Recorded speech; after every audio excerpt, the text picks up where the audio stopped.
சூர்யா வந்து DNA test எடுக்க வேணாம்னு சொன்னது மீறியும் டிஎன்ஏ டெஸ்ட்டுக்கு வர சொல்லிடுறாங்க வீட்ல உள்ளவங்க. அதனால சூர்யா செமையா டென்ஷனாகி அந்த டெஸ்ட்ட நிறுத்துறாரு.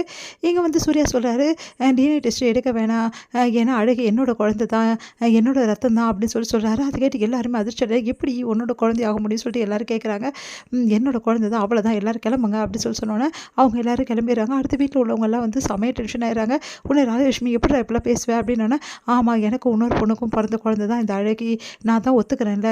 இத பத்தி என்கிட்ட இதுக்கப்புறம் கேட்காதீங்கன்றாங்க. அது எப்படி கேட்காம இருக்க முடியும்? அந்த பொண்ணு யாரு? எனக்கு தெரிஞ்சே ஆகணும்னு சொல்லிட்டு மகா சொல்றாங்க. அதெல்லாம் சொல்ல முடியாதுன்றாரு. அப்படின்னு சொல்ல முடியலன்னா இந்த வீட்ட விட்டு நான் போயிடுறேன். இதுக்கப்புறம் உங்களுக்கு எனக்கு எந்த சம்மந்தமும் வேணாம். எப்போ இந்த மாதிரி பண்ணீங்களோ, இதுக்கப்புறம் உங்க கூட வாழவும் என்னால முடியாது அப்படின்னு சொல்லிட்டு கிளம்புறாங்க. இங்க எல்லாரும் மகாவ சமாதானப்படுத்த முயல்றாங்க. ஆனா மகா சமாதானம் ஆட மாட்டேங்கிறாங்க. இதனால சூர்யா என்ன பண்ண தெரியாம தவிக்கிறாரு. இந்த சூழ்நிலையில அந்த குழந்தைய வந்து சூர்யாவே கவனிச்சுக்கிறாரு. அடுத்து யாருமே அந்த குழந்தைகிட்ட போகக்கூட மாட்டேங்கிறாங்க. அதனால குழந்தை அழகி மனசு கஷ்டப்படுறா.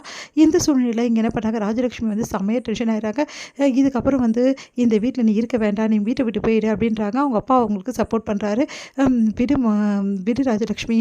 எப்படியாவது வந்து சரியாயிடும் இந்த பிரச்சனைகள்ன்றாரு. அது எப்படி சரியாகும்? இவன் பண்ணது கொஞ்சம் கூட சரியில்ல. வீட்டு கௌரவத்தையும் வந்து குழச்சிட்டான். நீ இவனை சும்மாவே விடக்கூடாது.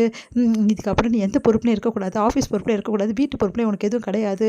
உன்னை நான் ஒதுக்கி வைக்கிறேன். இதுக்கப்புறம் என் மூஞ்சிலே முடிக்காது. இப்படிப்பட்ட பையன் எனக்கு வேணாம் அப்படின்னு சொல்லிட்டு ராஜலட்சுமி செமையா டென்ஷன் ஆகி சூர்யாவை ஒதுக்கி வைக்கிறாங்க. வீட்டில் உள்ளவங்களை யாரும் வந்து இவன் கூட பேசக்கூடாது. இவனுக்கு எந்த உதவி செய்யக்கூடாது அப்படி சொல்லிடுறாங்க. இந்த சூழ்நிலையில் சூர்யா ரொம்ப கஷ்டப்பட்டுட்டு இருக்காரு. அந்த குழந்தைய வச்சுக்கிட்டு அடுத்து வந்து ஆஃபீஸ்க்கும் குழந்தைய கூட்டிகிட்டு போகிறாரு. இங்கே மகா வந்து வம்பு பண்ணி வந்து என்ன பண்ணுறாங்க, ஆஃபீஸ்க்கு வர வைக்கிறாங்க மகாவை. அங்கே பார்த்த சூர்யாவையும் குழந்தையும் செமையாக டென்ஷன் ஆகிடுறாங்க மகா.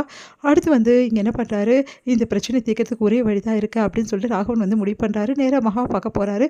மகா கிட்ட இங்கே பாருமா, சூர்யா வந்து மன்னிச்சிடுமா தயவு செய்து அப்படின்னு கேட்கறதுக்கு கூட எனக்கு மனசு இல்லை. ஆனால் வேறு வழி இல்லைம்மா, சூர்யா பாவம்மா ப்ளீஸ்மா அப்படி சொல்லிட்டு கெஞ்சுறாரு.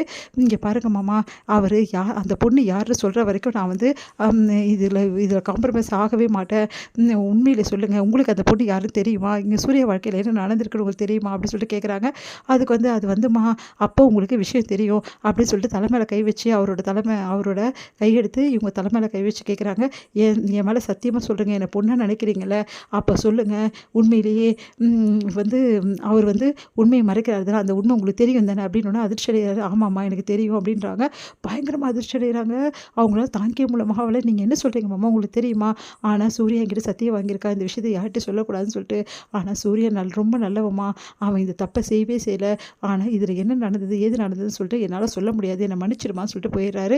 அதனால் வந்து மகா யோசிக்கிறாங்க, அப்பா அவர் எந்த தப்புமே செய்யலை, ஆனால் எதுக்காக அவர் உண்மையை மறைக்கிறாரு, அந்த விஷயத்தை நம்ம கண்டுபிடிச்சி ஆகணும்னு சொல்லிட்டு மகா யோசிக்கிறாங்க.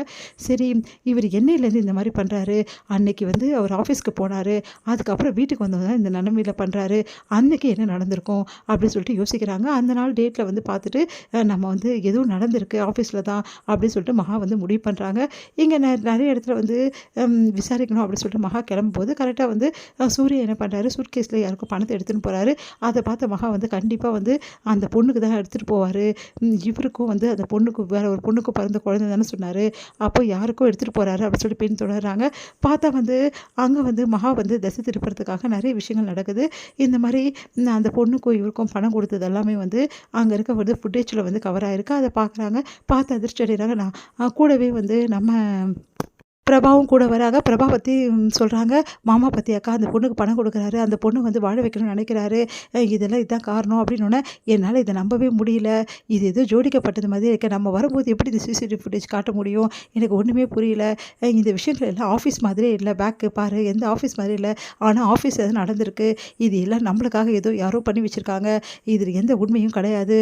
சரி நம்ம முதல்ல ஆஃபீஸ்க்கு போகலாம் அப்படின்னு சொல்லிட்டு மகா வந்து ஆஃபீஸ்க்கு போகிறாங்க. இங்கே செக்யூரிட்டி கிட்ட விசாரிக்கிறாங்க. அவங்க வந்து இந்த மாதிரி சிசிடிவி ஃபுட்டேஜ் வந்து இருக்குது, வேணால் பாருங்கள், நீங்கள் இங்கேருந்து எங்கேயாவது போயிட்டீங்களா, யாராவது உள்ளே வந்தாங்களா அன்றைக்கி அப்படின்னு சொல்லிட்டு கேட்குறீங்க. இல்லைம்மா நான் எங்கேயும் போகல அப்படின்றாங்க.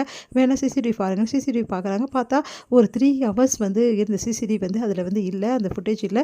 அது எங்கே போயிருக்கு அப்படின்னோடனே இந்த மாதிரி சூர்யா சார் வந்து இதை அழைச்சிட்டாரு இந்த 3 hours மட்டும் அப்படின்னோடனே அதிர்ச்சி அடைகிறாங்க. சரி எனக்கு ஒரே ஒரு விஷயம் சொல்லு பிரபா அப்படின்னு. ஆமாம் இந்த சிசிடிவி ஃபுட்டேஜ் அழைச்சதை வந்து திருப்பி எடுத்துகிட்டு வர முடியுமா அப்படின்னு சொல்லிட்டு கேட்குறாங்க. அது கொஞ்சம் சிரமம் தான், ஆனால் என் ஃப்ரெண்டு ஒருத்தர் இருக்கான், அவங்ககிட்ட கொடுத்து கண்டிப்பாக இதை பண்ண முடியும் அப்படின்னு. சரி இதில் எல்லாமே எனக்கு ரெக்கார்ட் பண்ணி கொடுங்க, நான் பார்த்துக்கிறேன் அப்படின்றாங்க. சரின்னு சொல்லிட்டு அவங்களும் கொடுக்குறாங்க செக்யூரிட்டியும். இந்த விஷயம் கண்டிப்பாக சூர்யா சாருக்கு தெரியக்கூடாதுன்னு சரிங்க அப்படின்றாங்க.